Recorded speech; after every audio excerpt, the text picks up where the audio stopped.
Estimados irmãos espíritas e não espíritas, sejam bem-vindos ao nosso canal.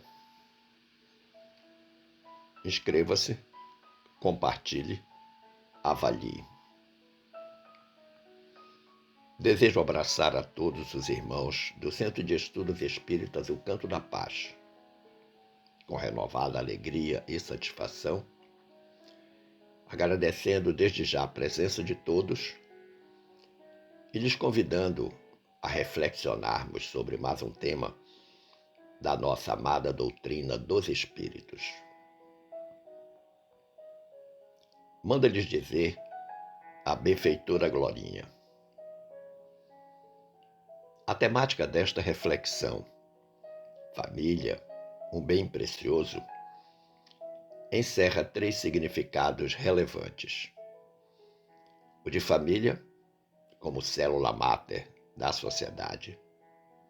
O de bem, como algo que possui utilidade, mas que deve guardar a excelência da qualidade moral.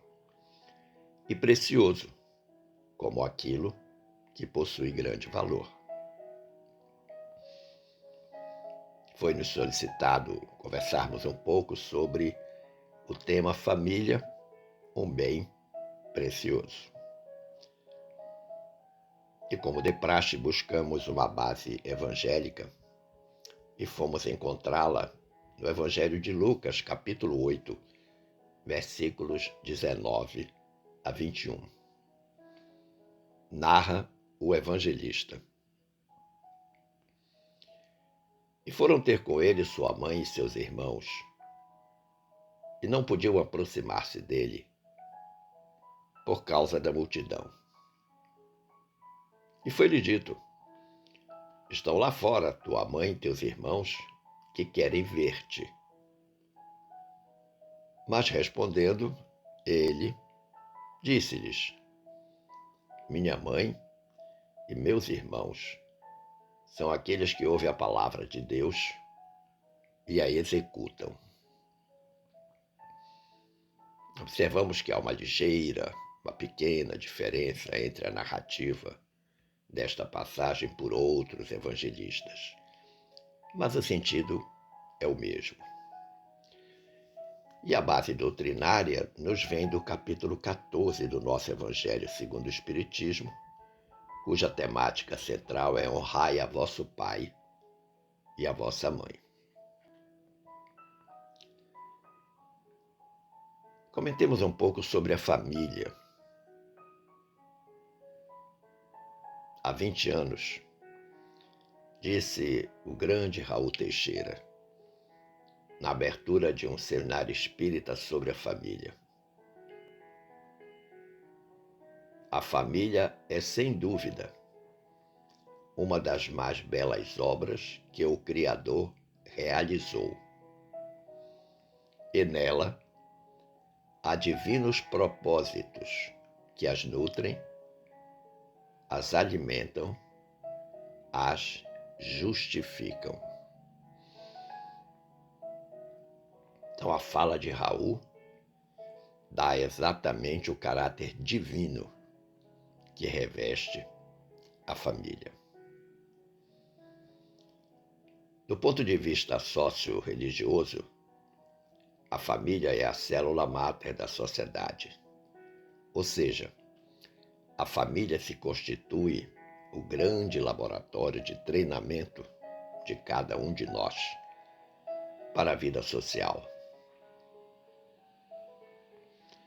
No movimento espírita, costuma dizer-se: como será possível cuidar de 100 ou 200 se ainda não conseguimos cuidar de 3 ou 4 que constituem a família?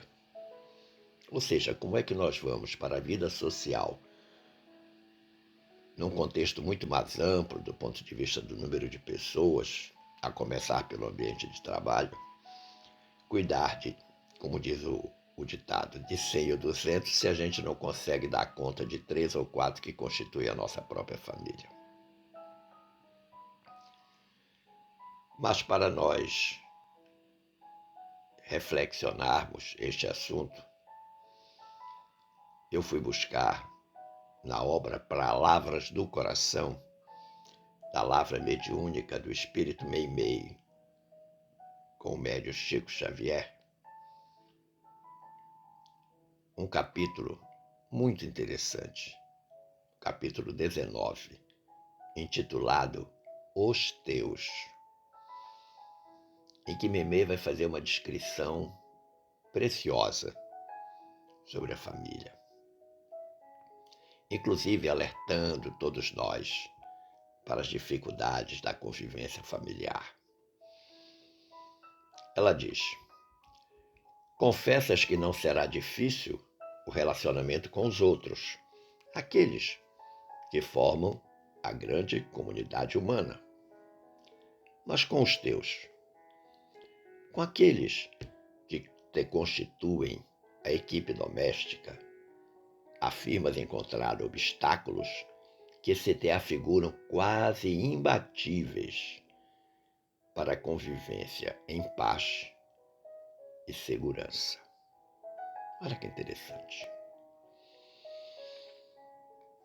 Nós dizemos que é fácil conviver com os da rua e com os de casa. Com os de casa a gente sempre diz que tem muitos obstáculos a serem superados. Isso parece-nos uma realidade encontrada em todos os núcleos familiares. É corriqueiro ouvir-se: é mais fácil conviver com meu vizinho do que com meu irmão. Você já não ouviu isso? Essa fala corrobora exatamente o alerta de Meimei quando ela fala dos obstáculos quase imbatíveis para a convivência e para a segurança.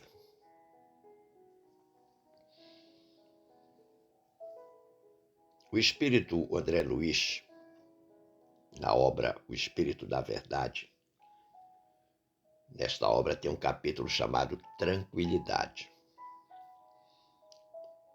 Este capítulo, Tranquilidade, nele o André Luiz tem um conjunto de 10 lições com as quais a gente deve exercitar a convivência humana. Mas eu separei a lição número 9, que eu achei extremamente importante, principalmente porque ela casa com o que a nossa querida Meimei está dizendo lá na obra Palavras do Coração. O André Luiz diz assim: use a gentileza, mas de modo especial, dentro da própria casa. Experimente atender os familiares como você trata as visitas. Eu achei fantástico este aconselhamento do André Luiz, porque a gente vê muito isso acontecer. As pessoas tratam muito bem os de fora e muito mal os de dentro. Então ele está pedindo, André Luiz, olha, a gentileza que você usa com as visitas, use com os seus familiares. Mas vamos voltar lá às considerações de Meimei, Palavras do Coração, no capítulo Os Teus. Ela diz: entretanto, considera aqueles que se nos erigem por familiares. São as criaturas com as quais nos interligamos, às vezes, nos mais intrincados compromissos. Ela está então chamando a nossa atenção para que é possível que no reduto familiar sejam reunidos ou reunidas aquelas criaturas para com as quais temos grandes débitos do passado.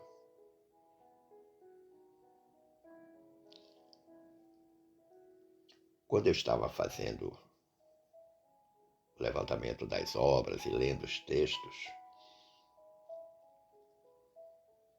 eu descobri numa obra do Emmanuel com Chico Xavier, intitulada Amanhece, uma apreciação que o Emmanuel faz sobre a questão 264 do Livro dos Espíritos, do Evangelho não, do Livro dos Espíritos. Essa questão 264 do Livro dos Espíritos foi perguntado: o que dirige o espírito na escolha das provas que deve suportar? Então o Emmanuel, na obra Amanhece, faz uma apreciação desta questão 264 num texto intitulado Aversões Renascentes. Para que não fique confusa, nós estamos examinando a fala de Meimei na obra Palavras do Coração. Estamos trazendo uma reflexão do Emmanuel sobre a questão 264 do Livro dos Espíritos, que está na obra Amanhece, no texto intitulado Aversões Renascentes, com a qual tentaremos explicar o que Meimei disse, de que as criaturas com as quais nos interligamos nos mais intrincados compromissos. O que diz o Emmanuel em Aversões Renascentes? Ele começa com um diagnóstico importante. Problema difícil na experiência humana, que unicamente o amor consegue resolver. Que problema é esse? O antagonismo, quando surge entre os que foram chamados a viver sob o mesmo teto ou na mesma equipe familiar. Então veja que isto casa com a preocupação de Meimei, quando diz que as criaturas com as quais nós estamos interligados, com elas nós temos intrincados compromissos. Mas o Emmanuel prossegue aí no Aversões Renascentes. Ele diz: vemo-los comumente nos filhos que se voltam contra os pais ou nos que se rebelam, nos irmãos que combatem os próprios irmãos, nos cônjuges que inesperadamente se afirmam uns contra os outros, ou nos parentes que não suportam os companheiros de consanguinidade. Aí ele vai apresentar agora o remédio, a terapêutica. Quando te vejas em semelhantes ocorrências de rejeição espiritual, pensa nos conflitos que volvem das existências passadas a maneiras de sombras do ontem que se projetam no hoje, e dispõe-te à reharmonização a fim de extinguir os focos de vibrações desequilibradas capazes de gerar perigosos processos enfermiços. Olha que interessante. Esse ponto de vista do Emmanuel esclarece com perfeição a fala de Meimei.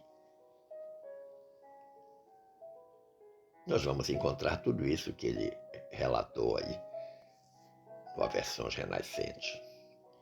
Mas ele dá a dica, a harmonia. Reharmonizar, sabendo que as dificuldades, muitas delas, procedem de vidas passadas. Mas voltemos a Meimei, lá no texto Os Teus, Palavras do Coração, ela diz: os teus são as tuas afeições, antagonismos, encargos e dívidas do caminho. Quase sempre remanescem de existências anteriores, solicitando-te amor e exemplo, apoio e cooperação. O Emmanuel manda reharmonizar. A Meimei agora está dizendo que devemos usar amor, o bom exemplo, o apoio e a cooperação. Mas ela diz mais: quando se te revelem por desafios e empeços, dificuldades, ama-os e auxilia-os, quais se te apresentam. Para isso, porém, é necessário abras o espírito à grande compreensão. Aí vem o elemento singular, para que a gente possa utilizar o amor, o exemplo, o apoio, a cooperação. Antes disso, é preciso abrir o espírito à grande compreensão, compreender e acolher a criatura com as quais temos dificuldade de relacionamento. E aí, se a gente der uma olhada no capítulo do Aversões Renascentes, lá da obra Amanhece, o Emmanuel, a esse propósito do que está levantando a Meimei, vai dizer: no lar ou no grupo de serviço, cada um de nós, ao tempo da reencarnação, recolhe os laços mais nobres de afinidade e aqueles outros menos agradáveis, junto dos quais somos constantemente convidados a reaprender ensinamentos de compreensão e de amor. Diante daqueles que te amam, sem que ainda os ames, ou à frente daqueles outros aos quais amas, sem que ainda te consigo amar, auxilia-os, procurando envolvê-los no silêncio da bondade e da simpatia. Olha que interessante. Compreensão, amor, bondade, simpatia. Cada vez nós precisamos de mais recursos para poder harmonizar esta convivência. Prossegue a Meimei dizendo: o pai que recebeste estimaria viver nas mais altas demonstrações de superioridade. A mulher que te acolheu nos braços desejaria catalogar-se na condição dos anjos. Os irmãos que te carregam o nome quereriam ser modelos de perfeição aos teus olhos. E os parentes, em geral, ficariam felizes desempenhando a função de teus benfeitores. No entanto, são todos eles seres humanos, falíveis, quais nós mesmos. Sem dúvida, em algumas circunstâncias, surgirão errados e talvez te decepcionem, tanto quanto nós somos passíveis de falhas, desiludindo a muitos. Perfeito, né? Na primeira parte, ela fala da família perfeita. Como se diz no popular, a família presente em propaganda de margarina. Todos felizes, ninguém tem problema, ninguém erra. Família ideal, que é diferente da família real. E ela está dizendo a Meimei que, em que pese este desejo da família ideal, a gente tem que aceitar que nós estamos na família real com as suas dificuldades, e que eles erram tanto quanto a gente. Ser falível significa a possibilidade de errar, de enganar-se, de falhar. Mas a grande pergunta que se faz: qual a conduta cristã diante do erro? Sim, porque eu erro, você erra, todos nós erramos. No círculo familiar e fora dele, qual é a conduta cristã diante do erro? Eu encontrei a resposta, principalmente relacionada a esse tema da família, no capítulo 19 da obra Conduta Espírita, do espírito André Luiz e do médium Chico Xavier. Capítulo 19, obra Conduta Espírita. Título do capítulo: Perante os parentes. Olha o que o André Luiz recomenda. Os parentes são marcos vivos das primeiras grandes responsabilidades do espírito encarnado.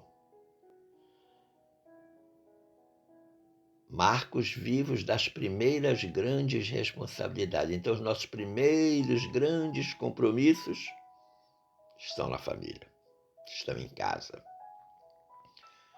Diz o André Luiz, agora falando das estratégias da terapêutica: intensificar os recursos de afeto, compreensão e boa vontade para os afins mais próximos que não lhe compreendam os ideais. Aí é a parte difícil da história, né? Ou seja, nós vamos ter que nos voltar para aqueles que dão mais problema, que criam mais dificuldades. E vamos trabalhar com eles com muito afeto, com muita compreensão, com muita boa vontade. Diz o André Luiz, o lar constitui cadinho redentor das almas endividadas. Ou seja, no cadinho nós derretemos os metais. E é algo que é uma temperatura muito elevada. Pois bem, temperatura elevada se faz dentro da família enquanto um cadinho, reunindo todas essas almas que umas devem às outras. Diz o André Luiz, dilatar os laços da estima além do círculo da parentela. Começar a encaminhar-se para a sociedade e daí para a família universal. Porque ele termina dizendo, a humanidade é a nossa grande família. Volta aquela história, né? Como é que eu vou amar 100, 200 ou 1000 se eu não consigo conviver bem e amar com 4 ou 5 pessoas que fazem parte da minha família? E a nossa querida Meimei vai encerrar a sua prédica dizendo-nos: ama os que te partilham a experiência no cotidiano, aprendendo entendimento e tolerância. Se problemas de convívio aparecerem em tuas áreas de ação mais íntima, conserva paciência e bondade para com os que te cercam. Em qualquer dificuldade, compadece-te dos teus, para que os teus, igualmente, se compadeçam de ti. Então ela encerra o seu texto com a lei de causa e efeito. Trate bem os seus para que os seus lhe tratem bem. E a gente pode complementar esse aconselhamento da Meimei com o pensamento do Emmanuel que está lá na obra Amanhece, porque ele diz, plante, ou melhor dizendo, planta o bem que puderes, em benefício deles, dos parentes, da família, e ajuda-os a se realizarem melhor que desejem, sem escravizá-los aos teus pontos de vista. Isso é importante, hein? Muitas vezes nós queremos ajudar, mas queremos que a pessoa faça de acordo como nós estamos dizendo. Que elas sigam rigorosamente as nossas instruções. Que aqui o Emmanuel está chamando de escravização aos pontos de vista. E ele diz, e entrega-os a Deus com sinceridade, porque Deus dissolverá toda maldição em socorro e transformará toda discórdia em união, abençoando e amparando a todos eles, tanto quanto abençoa e ampara a todos nós. Olha que interessante. Planta o bem que puderes. Eu acho que esse início da frase do Emmanuel é a palavra-chave, é a frase-chave na compreensão deste texto. Mas é fato que todos nós, durante uma reflexão, gostamos de saber quais são as lições práticas disso que estamos refletindo, reflexionando. Eu encontrei então um conjunto de lições práticas numa obra mediúnica do espírito Emmanuel, com o médium Chico Xavier. O nome da obra, Alvorada do Reino. O capítulo número 13, intitulado Piedade em Casa. Obra Alvorada do Reino, capítulo 13, Piedade em Casa. Emmanuel nos ensina um precioso receituário. Ele diz: não aguardes as ocorrências da dor para desabotoares a flor da piedade no coração. Sê afável com os teus, sê gentil em casa, sê generoso onde estiveres. No lar, encontrarás múltiplas ocasiões cada dia para o cultivo da celeste virtude, cultivo do bem.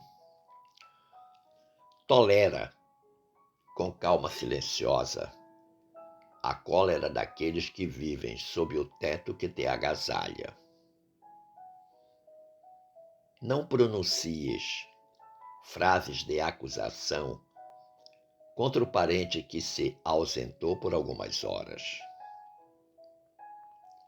Não te irrites contra o irmão enganado pela vaidade ou pelo orgulho que se transviou nos vastos despenhadeiros da ilusão. Na tarefa de esposo, desculpa a fraqueza ou a exasperação da companheira nos dias cinzentos da incompreensão. E no ministério da esposa, aprende a perdoar as faltas do companheiro e a esquecê-las. Olha que interessante. Perdoar as faltas dos companheiros e as esquecê-las. Não é fácil, mas é necessário, a fim de que se fortaleça no crescimento do bem. Se és pai ou mãe, compadece-te de teus filhos quando estejam dominados pela indisciplina ou pela cegueira. E se és filho ou filha, ajuda os pais quando sofram nos excessos de rigorismo ou na intemperança mental. Compreende o irmão que errou e ajuda-o para que não se faça pior. E capacita-te de que toda revolta nasce da ignorância, para que as tuas horas no lar e no mundo sejam forças de fraternidade e de auxílio.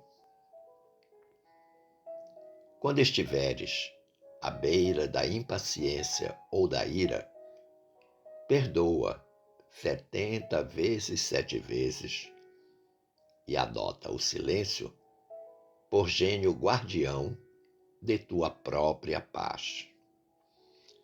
Compadece-te sempre. Se tudo é desespero e conturbação onde te encontras, compadece-te ainda. Ama e espera, sem reclamar. Guarda a piedade entre as bênçãos do trabalho. E ele encerra dizendo: habituemo-nos a ignorar todo o mal, fazendo todo o bem ao nosso alcance. A piedade do Senhor nas grandes crises da vida transformou-se em perdão com bondade, e em ressurreição com serviço incessante pelo soerguimento do mundo inteiro. Meu amigo, minha amiga, este texto é absolutamente autoexplicativo. Não creio que caiba nenhum comentário, mas a leitura dele na obra, ou ouvindo novamente esta reflexão, esperando ter contribuído para o entendimento do tema, eu agradeço o carinho da atenção e das boas vibrações dispensadas e desejo que fiquemos todos em paz com Jesus. Um forte abraço.